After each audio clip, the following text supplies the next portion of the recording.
కేంద్ర హోంమంత్రి అమిత్ షా మరికొద్దిసేపట్లో ఢిల్లీ నుంచి బయలుదేరి ఏపీకి రానున్నారు. గన్నవరం విమానాశ్రయానికి ఈరోజు ఆయన రాత్రి 9:30 గంటలకు చేరుకోనున్నట్లుగా సమాచారం. రేపు ఏపీ ముఖ్యమంత్రిగా చంద్రబాబు ప్రమాణ స్వీకారం చేస్తున్నటువంటి నేపథ్యంలో రేపు ఈ ప్రమాణ స్వీకారానికి అమిత్ షా హాజరవ్వటానికి ఈరోజే చేరుకుంటున్నట్లుగా తెలుస్తుంది. ఈరోజు రాత్రి 9:30కు గన్నవరం చేరుకుని అక్కడి నుంచి ఉండవల్లిలోని చంద్రబాబు నివాసానికి వెళ్ళి చంద్రబాబును కలుస్తారు. అక్కడ ఇరువురు భేటీ అవుతారు. రాత్రి 10:20 వీరు భేటీ అవటం జరుగుతుంది. చర్చల అనంతరం అమిత్ షా ఈరోజు రాత్రికి నోవాటెల్ హోటల్లో బస చేస్తారు. రేపు ఉదయం 11 గంటలకు అక్కడకు సభా వేదికకు చేరుకుంటారు. అలాగే ప్రధాని మోదీ కూడా రేపు ఉదయం 10:30 గంటలకు గన్నవరం విమానాశ్రయానికి చేరుకుని అక్కడి నుంచి సభా వేదికకు వెళ్ళి 11:27 ప్రమాణ స్వీకారం ముగిసిన తర్వాత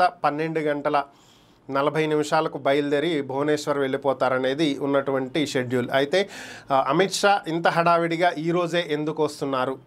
రేపు ప్రమాణ స్వీకారానికి రావాల్సి ఉండగా ఈరోజే వచ్చి చంద్రబాబుతో భేటీ అవ్వాల్సినటువంటి అవసరం ఏముంది? దేని గురించి చర్చించబోతున్నారు? బీజేపీ నాయకులకు పదవుల గురించి చర్చించబోతున్నారా, లేదంటే ఏపీకి రావాల్సినటువంటి వాటి గురించి చర్చించబోతున్నారా, ఏమైనా హామీలు ఇచ్చేటువంటి దాని గురించి చర్చించబోతున్నారా? ఓవరాల్గా ఇదే ఇప్పుడు ఉన్నటువంటి ప్రశ్న.